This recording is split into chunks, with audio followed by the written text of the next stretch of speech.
Alright, guys and gals, what is up? The King of Lightning here today. It is once again that time of the week for what? One Piece live reaction of the chapters. So, last week we had no One Piece, obviously, because there was break. Like, as always, Oda, there's some kind of issue. I mean, granted, I understand that they have a system in place where Oda has to take a certain amount of breaks each year, and he wants to work. I say let him work, let him do him, but you know what, fine. In order to maintain the series, in case something bad happens to Oda, we're going to prevent that, and you prevent that by giving Oda breaks, alright? All work and no play makes Oda a very dull and sick, apparently, man. So, this title chapter is called The White City. Obviously, I question this title chapter because of this. And I'm just saying, I'm a little bit taken aback. And then we got Jinbei going on right here in the cover page. It's odd because I can't read that sign full on, but it looks like that sign. Well, obviously I can't read it full on because it's some other language, duh. But it looks Chinese. Like, not Japanese, Chinese. So I was thinking maybe like this place has ties to Kamakuni, but I don't know. Right here, Solo Voyage of Jinbei, First Son of the Sea, Volume 11. I'm going to take a look around the port town. Alright, fair enough. So, that's that right there. This is a DeviantArt of Mihawk. The only problem with this DeviantArt is the fact that they gave Mihawk, what the hell? 5%, fuck, alright. They gave Mihawk wounds. You point to one time where Mihawk has been wounded. Oh, we got the gang all here back in the day. Let me see what we got here. We got Signore. Yo, look at Signore. Yo, Signore. Back in the day. He wasn't on that baby shit, obviously. My God. Mach Weiss looking jacked. Even Jola has some pep to her back in the day. My goodness. Is that Dillinger? Dillinger's a kid, like a baby. Lao G. Okay. I mean, so not even like a cat man, like apparently bunny rabbit going on right there. Everyone just looking young and fresh. I'm shocked, genuinely so. Fucking Lao G. He looks like a Marine Admiral. Like, I'm not joking. Like, he has like that Garp look to him. Like, look at him. Like, he really does have that Garp look to him. Boy from the White City, Trafalgar Law, age 10. So a few things. Obviously, Flamingo is showing some. I mean, he's being Flamingo, but he's saying right here that remember that Corazon is my precious little brother. I will personally bring death to anyone that so much as touches a hair on his head. So how do you go from that to killing him? How this actually rolls out, I'm curious to see. And then apparently, Law's skin is white, and I didn't really notice, but then I zoomed in on Law's body. I think what they're talking about right here is like this part right here. I think so, because it's unusually white compared to the rest of his body, which is like covered in like, you know, bloodstains or marks, whatever, something like that. His skin is turning white, and according to what Jola says, that is the amber lead sickness. Now we know why he's like gonna die. Apparently he has a thing called the amber lead sickness. This is kind of odd because Flamingo is pissed at Jola for repeating rumor as fact, but this is Flamingo, like the same guy who is the underground, like, boss, like the brokers. He's Joker, for Christ's sakes, alright? He's the dude that likes to manipulate with his charisma, and the fact that he finds it distasteful, to say the least, to spread rumor as fact, given what we now know about Joker in the current standing of the world, is odd. Very ironic. So actually, the mentality of Joker, or the mentality of Flamingo in the past, may have been somewhat different than what he is today, though he probably still has that mentality of, I'm a Tenryubito, I'm better than everyone else. But apparently this sickness can't be transmitted to others. It's a poisoning. So apparently, so he's from the White City, but also there's a place called Flavance. I think it's called Flavance, whatever. And apparently, he managed to escape this place. And he did so by hiding in a mountain of corpses. as he crossed the border. Baby 5 gonna try and lecture Kid Law. Like, no. This face means only one thing. Shut the fuck up, bitch. I ain't got time for you right now. She is scared out of her mind. For good reason. Kid Law is a little bit vicious. Okay, so the White City is the country of Levance. So that's what it is, pretty much. And now we're going into a spiel about the city's current circumstance. So according to Claudius, this city seems to come straight out of a fairy tale. You had like white trees, you had white earth, you had white grass. Everything was all pure white. Again, I would stick out like a sore thumb. Just saying. Especially wearing this too. And then they discovered this amber lead thing that was beneath the kingdom, which apparently is the source of the wondrous nature of this country, of the White City. So apparently once they found this amber lead, they made a lot of materials from it. And it became the country's primary export. And pretty much they got rich. The entire country got really, really rich. I mean, it sounds a lot like modern day Dressrosa, but there's some clear differences, obvious. Yo, Lao G, son. Lao G.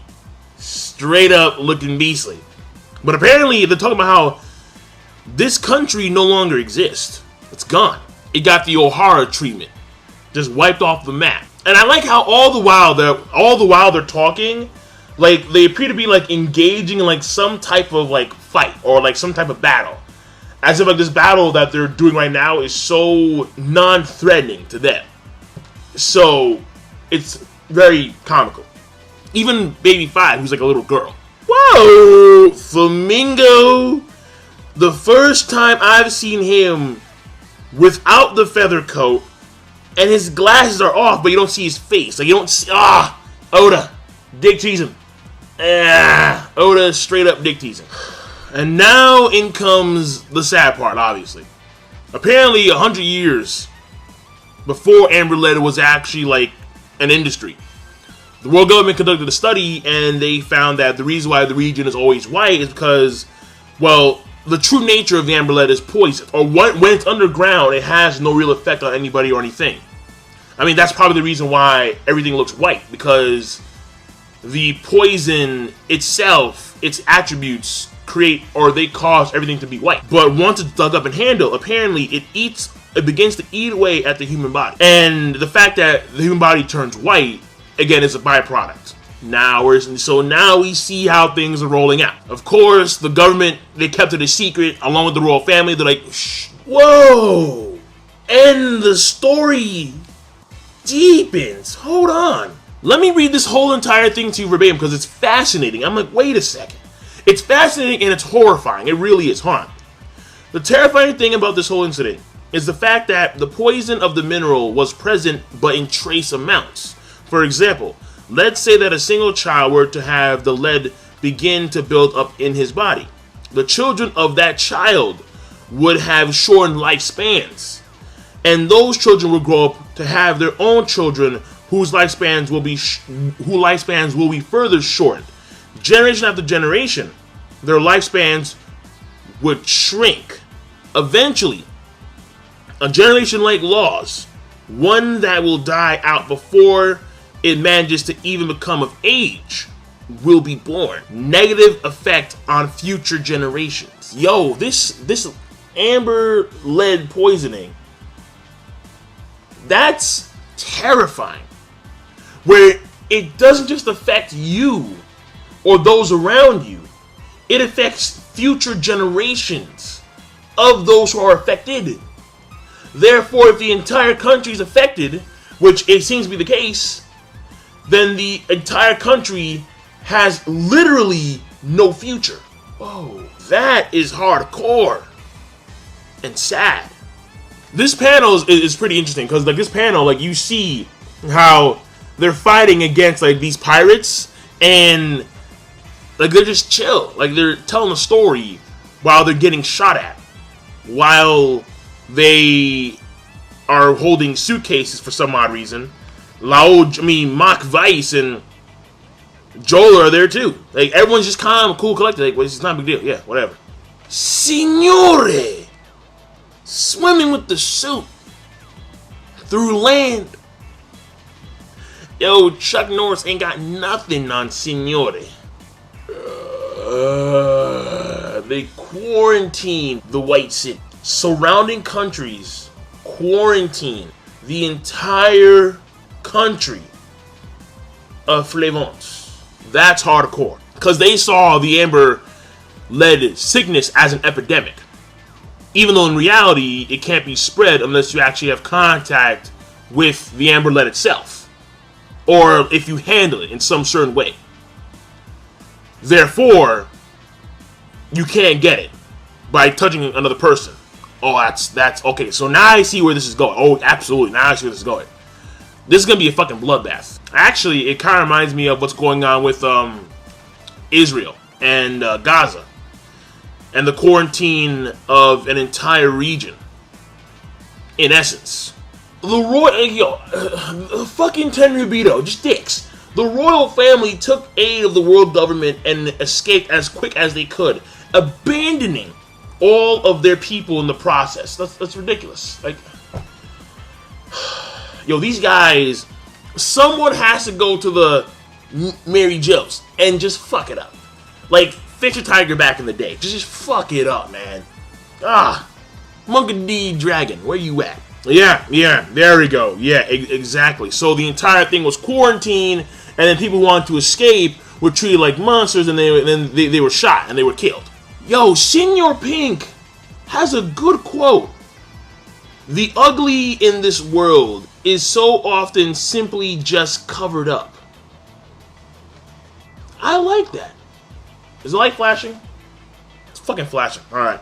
After all, the pain of an illness isn't something others can feel. How utterly human. How utterly human.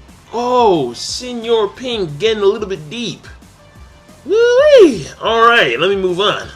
Oh, war broke out because the country of Levant had their own lead. They had amber lead. So that means that they used amber lead as bullets, which means that in essence, they can infect other people who weren't a part of the city initially with their own lead bullets. Oh! But then, as retribution, the other countries around them armed up, and they showed no mercy. Again, like bloodbath. And now we have Law's perspective, and there's a nun, and all of a sudden, now I'm starting to worry, because there's a nun. Normally, in these kind of situations, when nuns are involved, things don't normally pan out that well. The soldiers said they let the children escape. Remember what happened with O'Hara and then the ship that was supposed to escape, and you had Akainu say, no. Yeah, I get the feeling now, but all I see around her are just kids, so now I'm really worried. Oh no. Fuck. Yo, this nun is a fool! See, Law, there is no such thing as despair in this world. What world are you fucking living in? Look around you, woman! A merciful hand will always reach out. No. You're going crazy. Despair is prominent. It is prominent as fuck. See, this is what happens when you fuck around with people that are too idealistic. That's what happens, man. Jesus. It's not here. Oh, boy, yeah. And here we go. Law is having, like his backstory. Yo, man, it's like it's turning out to be worse than Nico Robbins. It really is. It really is turning out to be that bad, man. I mean, I don't think it's as bad as like Brooke, because Brooke, you spend that many years with the corpse of your friends. Oh, yeah. But still, this is fucking bad, man. Holy hell. This is really... I mean, you had his sister in the bed, and she's clearly more affected than he is when it comes to this disease.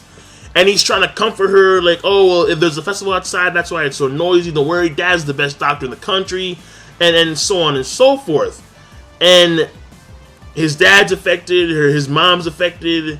And then the next thing you know, the next page, all of a sudden, they get killed. You have Law just yelling mom, dad, and then you have two guys on like the walkie-talkies or the Denden Mushi, like, yeah, two infected, exterminated. And it's like, geez, and it doesn't stop. Whoa! Yeah, straight up with the dead kids. What the hell? Oda. I mean, Oda, like, he'll give you, like, see... Oda isn't gonna have, like, dead kids in, like, real time. I've never seen him do that. Ever. But flashbacks, oh, I mean... See, Law, there's no such thing as despair in this world. A merciful hand will always reach out. Wrong. Negated by your own death. Yo, where was Jesus? Where was he? Oh, right. He was nowhere. Straight up. One of the kids said, I remember this kid said, like, yeah, my mom and dad told me I'll live on, so I'm gonna live on. Nah. No. There is no living on for you. And the fucking hospital is on fire.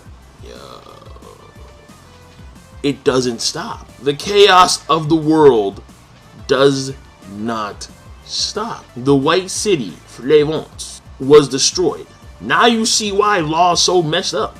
Now we get it. It's as clear as day.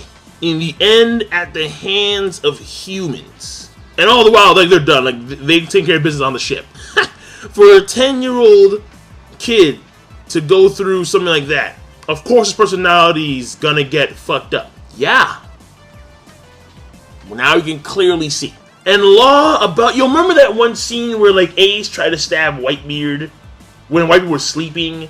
This scene reminds you of that, where Law having the knife trying to stab Corazon in the back. And he succeeded! And he stabbed him right through the fucking... What? Okay, I'm kind of... Yeah, no, I am surprised by that. I'm not gonna lie to you. Because I thought that Corazon was gonna, like, smack the shit away. Like, no, what the hell you doing? Like, on some hockey shit. No, forgot it. But, no. He stabbed Corazon. He broke the Edict of Blood, whatever it's called. And now, Buffalo's gonna tell Mingo. And it looks like that's a chapter. Yeah, it's a chapter. So I will see you guys later. King of Lightning. If it's not there already, you'll see it later today, the actual review, or tomorrow, whatever it's gonna roll out. Peace and have a nice one.